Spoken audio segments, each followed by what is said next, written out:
नमस्कार, स्वागत है राजस्थान के हमारे इस खास बुलेटिन में। मैं हूं आपके साथ दिव्या सिंह। खबरों की शुरुआत करेंगे, लेकिन उससे पहले नजर डाल लेते हैं इस वक्त की सुर्खियों पर।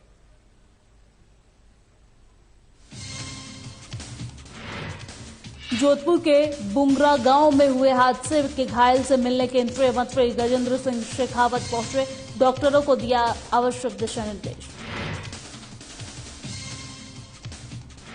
टोंक में बीजेपी ने निकाली जन आक्रोश यात्रा। विशाल चौपाल का भी किया गया आयोजन। यात्रा में उमड़ा जनसैलाब।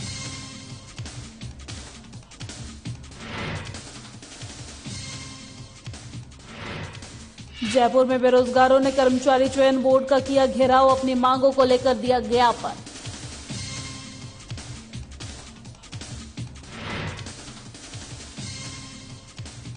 झुंझुनू में डॉक्टर सतीश पूनिया ने दिया बड़ा बयान। कहा, कभी भी जा सकती है राजस्थान की सरकार। कांग्रेस के राज में फैली है अराजकता।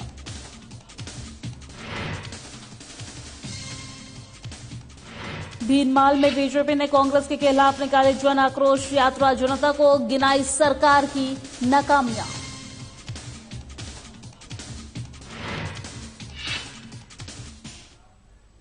और अब खबरें विस्तार से। शेरगढ़ के भोंगरा गांव में हुए हादसे में घायलों से मिलने केंद्रीय मंत्री गजेंद्र सिंह शेखावत अस्पताल पहुंचे हैं, जहां डॉक्टरों को आवश्यक दिशा निर्देश दिए हैं। वहीं मंत्री गजेंद्र सिंह शेखावत ने कहा है कि इलाज के लिए जो भी जरूरत होगी उसके लिए वह पूरी सहायता करेंगे।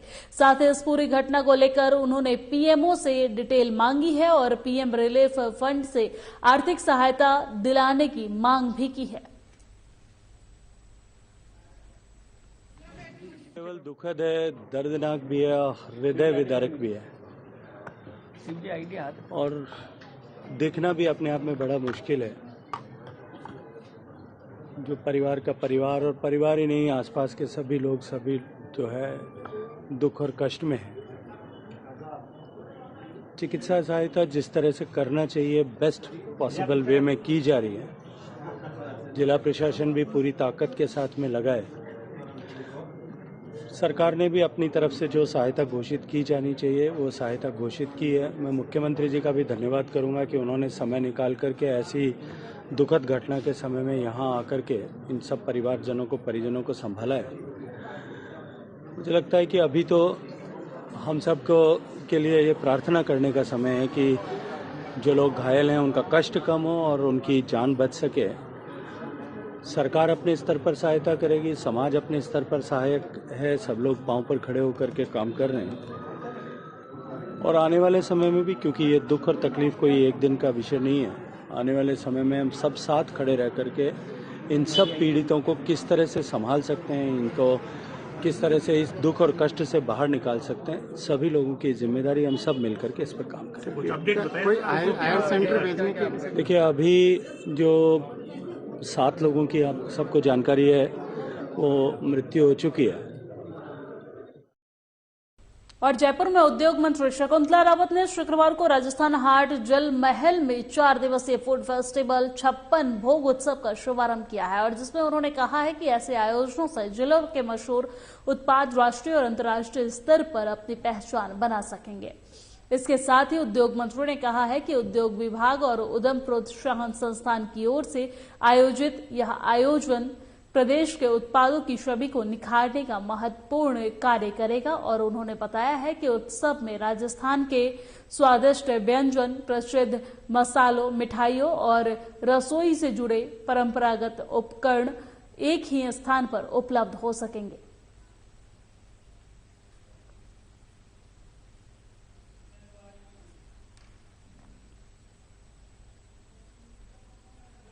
और झुंझुनू दौरे पर आए बीजेपी प्रदेश अध्यक्ष सतीश पूनिया ने बड़ा बयान दिया है। पूनिया ने कहा है कि प्रदेश में चल रही कांग्रेस सरकार कभी भी जा सकती है, क्योंकि कांग्रेस की आपसी कलह से प्रदेश में राजनीतिक अस्थिरता आ गई है। और इसके साथ ही उन्होंने कहा है कि स्पीकर के पास विधायकों और मंत्रियों के इस्तीफे रखे हैं और कोर्ट में भी लड़ाई लड़ी जा रही है।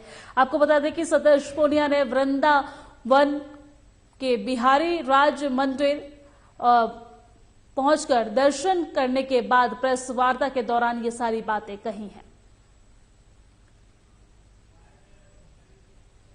सरकार की फितरत ऐसी है कि सांप निकल गया और सरकार लाठी पीट रही है।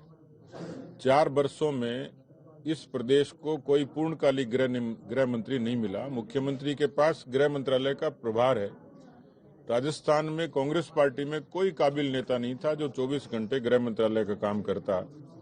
गृह मंत्रालय के बीच में, प्रशासन के बीच में, पुलिस के बीच में जो गैप है, अभाव है, वो अपराधों का बड़ा कारण है। दूसरा, राजनीतिक संरक्षण है। तीसरा, पुलिस में राजनीतिक दखलंदाजी है। ये सारे कारण हैं जिन्होंने पुलिसिंग को कमजोर किया है और इसलिए 4 साल में कोई मुख्यमंत्री ये कहे कि हम अपराधों पर नकेल कसेंगे तो ये बड़ी आशास्पद सी बात है। और टोंक में बीजेपी की जन आक्रोश यात्रा के तहत भारतीय जनता पार्टी अनुसूचित जनजाति मोर्चा के जिला अध्यक्ष राजकुमार मीना की ओर से विशाल सभा चौपाल का आयोजन किया गया है। वहीं चौपाल में खरोई, ज्योतिपुरा सहित अन्य विधानसभा मोर्चा के सभी कार्यकर्ता मौजूद रहे हैं।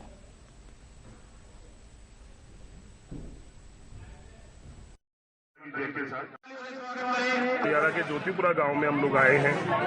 यहाँ हमारी जनजाति की एक चौपाल, विशाल चौपाल जैसे देखते ही बनती है, हजारों जन आक्रोश यात्रा के स्वागत के लिए और इस बेईमान और ठगों की सरकार को घर बैठाने के लिए संकल्प लेने के लिए, सौगंध लेने के लिए। जैसे कि रीट की चीट हुई, चुप रहे। जैसे कि यहाँ बेईमानी, महिलाओं के साथ अत्याचार हुआ, किसानों के साथ जो वादा खिलाफी हुई, हर उस मामले में सरकार फेल रही। इसके लिए जन आक्रोश यात्रा आज यहाँ आई है और जो ग्रामीणों ने जो साथ दे रहे हैं, ये तय मानिए, निश्चित मानिए कांग्रेस की विदाई तय है और भारतीय जनता पार्टी की लोक कल्याणकारी सरकार बनने जा रही है।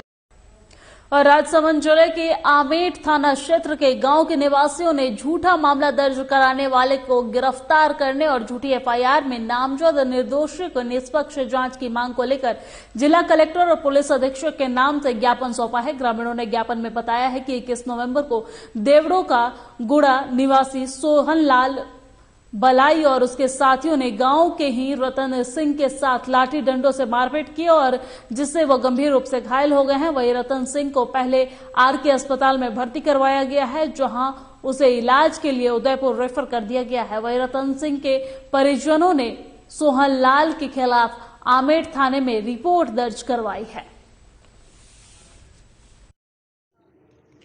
ये हमारे एक राजपूत समाज के साथ में बहुत बड़ा अत्याचार हुआ है कि रतन सिंह, मोहन सिंह जो घर पे था, उसके घर पे बाहर गाड़ी खड़ी थी और सोनलाल साल भी वहां पे आए और उन्होंने रतन सिंह के साथ में मारपीट भी की। रतन सिंह को पूरा एक हाफ मटर के जैसा करके वहां पे छोड़ के और आम्बेड जाकर के सोनलाल ने सबसे पहले उन्होंने एफआईआर दर्ज करवा दी और SC/ST के मुकदमे के अंदर जो हमारे 10 भाई बॉम्बे थे उनके ऊपर भी फर्जी एफआईआर करके 10 भाइयों के साथ में अत्याचार करने के लिए उनको फंसाया गया है।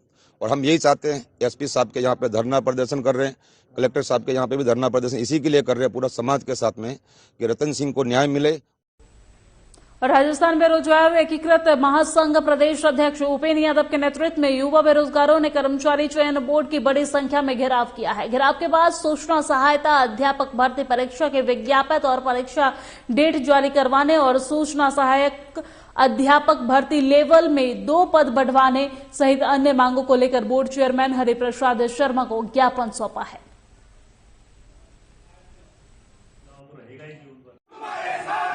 सूचना सहायक भर्ती और अध्यापक भर्ती परीक्षा की विज्ञप्ति जारी करवाने और उनकी परीक्षा तिथि जारी कराने के साथ साथ सूचना सहायक भर्ती और अध्यापक भर्ती में पदों की संख्या बढ़ाने की मांग को लेकर तथा प्रयोगशाला सहायक, वीडियो, कंप्यूटर अनुदेशक, पशुधन सहायक भर्तियों को लेकर आज कर्मचारी चयन बोर्ड का घेराव किया बड़ी संख्या में। उसके बाद चेयरमैन साहब से मुलाकात हुई। चेयरमैन साहब ने कहा कि जल्द ही अध्यापक भर्ती परीक्षा की विज्ञप्ति जारी करेंगे और उसकी परीक्षा तिथि जारी करेंगे। उसके बाद ही सूचना सहायक भर्ती की विज्ञप्ति जारी कर पाएंगे। साथ में अन्य मांगों के लिए उन्होंने आश्वासन दिया कि प्राथमिकता तौर पर इन सभी मामलों को लेकर हम जल्द निस्तारण करेंगे। और झुंझुनू जिले के मेडिकल कॉलेज से जुड़ी एक अच्छी खबर है, जहां परिवहन मंत्री विजेंद्र ओला ने विश्वास व्यक्त किया है कि अगले साल 2023 में झुंझुनू की मेडिकल कॉलेज के लिए मेडिकल स्टूडेंट्स का पहला बैच आ जाएगा। और यही नहीं, राज्य सरकार ने मेडिकल कॉलेज के निर्माण के लिए जो समय सीमा तय की है उसी समय सीमा में इसका काम भी पूरा होगा। वहीं ओला ने शुक्रवार को समसपुर गांव में प्रस्तावित मेडिकल कॉलेज के निर्माणाधीन कार्य का जायजा लिया है और वहीं इससे पहले साइट पर पहुंचने पर बीडी के अस्पताल के PMO डॉक्टर कमलेश झाझड़िया ने बुके देकर ओला और उनकी पत्नी पूर्व जिला प्रमुख डॉक्टर राजबाला ओला का स्वागत किया है। मेडिकल कॉलेज झुंझुनू की साइड, जहां पर मेडिकल कॉलेज की बिल्डिंग का, टीचिंग ब्लॉक का, आपके बॉयज और गर्ल्स हॉस्टल का कार्य चल रहा है, उसको आज देखने का अवसर मिला है। कार्य बहुत द्रुत गति से चल रहा है। लगभग बहुत सारी मशीनरी, मैन पावर यहाँ कार्य कर रहे हैं। जो हमारा राज्य सरकार ने टारगेट दे रखा है इसको पूरा करने का, मैं समझता हूँ तब तक ये निश्चित रूप से कार्य पूर्ण होगा। मेरा भी सपना था, झुंझुनू जिले की सारी जनता का भी ये सपना था और वो अब मूर्त रूप ले रहा है। बहुत खुशी का विषय है। मैंने इसमें पहले बिजली के लिए पैसे दिए, कुछ बिजली की लाइनों की अड़चन आ रही थी इसमें बीच में कार्य में। फिर जो इंदिरा गांधी नहर का पानी आया है उसकी पाइप को शिफ्ट करने के लिए 40 लाख रुपए दिए।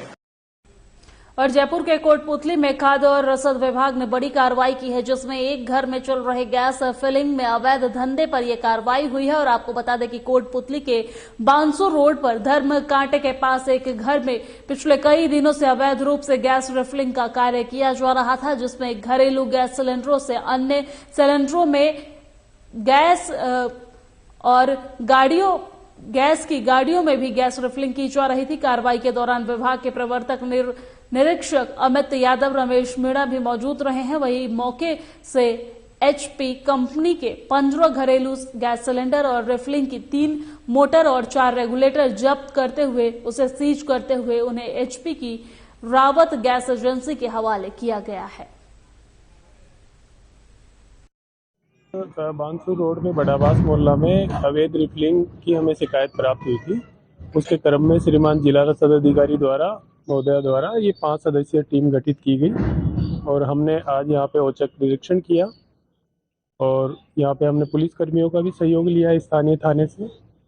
और हमने जब जांच की तो यहाँ पर ये 15 घरेलू गैस सिलेंडर पाए गए।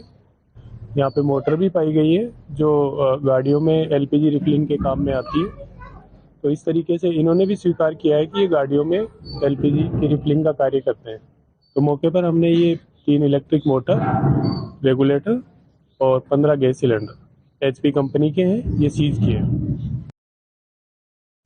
और सिरोही में बीजेपी प्रदेश की तरफ से पूरे राजस्थान में चल रही जन आक्रोश यात्रा के तहत कांग्रेस की नाकामियों को आम जन तक पहुंचाया जा रहा है। वही यात्रा में आबू पिछवाड़ा विधायक समाराम गरसिया, सिरोही प्रधान हसमुख मेघवाल और मंडल अध्यक्ष रमेश चौधरी के नेतृत्व में सेनानी से निम्बज तक यात्रा का आयोजन किया गया है। यात्रा के तहत प्रत्येक ग्राम पंचायत पर चौपाल आयोजित की गई है और इस मौके पर महामंत्री प्रकाश मेघवाल ने कहा है कि प्रदेश की कांग्रेस सरकार ने किसानों के कर्ज माफी का वादा किया था, वो आज तक पूरा नहीं किया गया है।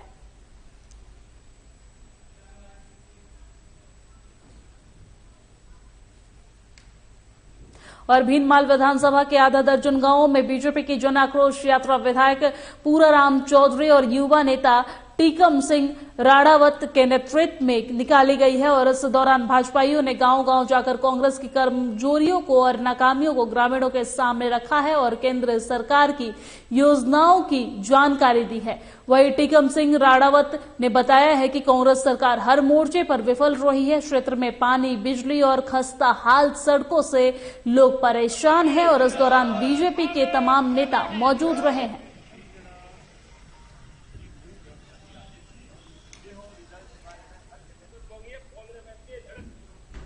और जयपुर में भगवान महावीर कैंसर चिकित्सालय और अनुसंधान केंद्र के पैलिएटिव केयर विभाग की ओर से नुक्कड़ नाटक का आयोजन किया गया है, जिसमें दर्द से नहार संभव है, उपचार का मंथन किया जाए। वहीं पैलिएटिव केयर के बारे में आमजन को जागरूक करने के उद्देश्य से नाटक का मंचन अल्बर्ट हॉल, हवा महल, आमेर और वर्ल्ड ट्रेड पार्क में किया गया है। वहीं प्ले में 3 अलग अलग कहानियों के जरिए बताया गया है कि किस तरीके से गंभीर बीमारियों से पैलिएटिव केयर जरूरी है। और विभाग के डायरेक्टर अंजुम खान जोड़ ने बताया है कि हर जरूरतमंद को पैलिएटिव केयर मिले, इसके लिए जरूरी है कि NGO समाज सेवी और संगठन आमजन भी इसके लिए आगे आए।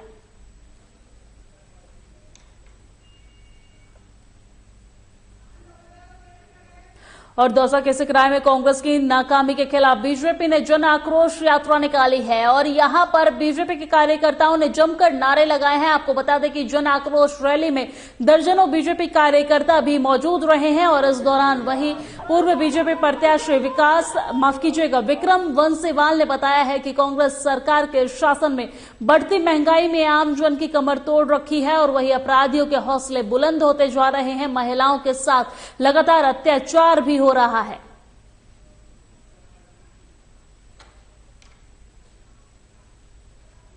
और झालावाड़ जिले की सबसे बड़ी ग्राम पंचायत सुनील के सरपंच सीमा कुमारी जयपुरी ने शुक्रवार को नव समुदाय अंबेडकर भवन की भूमि का खुदाल चलाकर वैदिक मंत्रोच्चार के बीच भूमि पूजन किया है और घोषणा पत्र की जल्द से जल्द इस भवन का निर्माण किया होगा। और इसके साथ ही उन्होंने कहा है कि अंबेडकर हम सबके आदर्श हैं और हमें उनके सिद्धांतों पर हमेशा चलना चाहिए। हमारी कोशिश यही है कि हमेशा समाज के किसी भी वर्ग के हक को मारा ना जाए।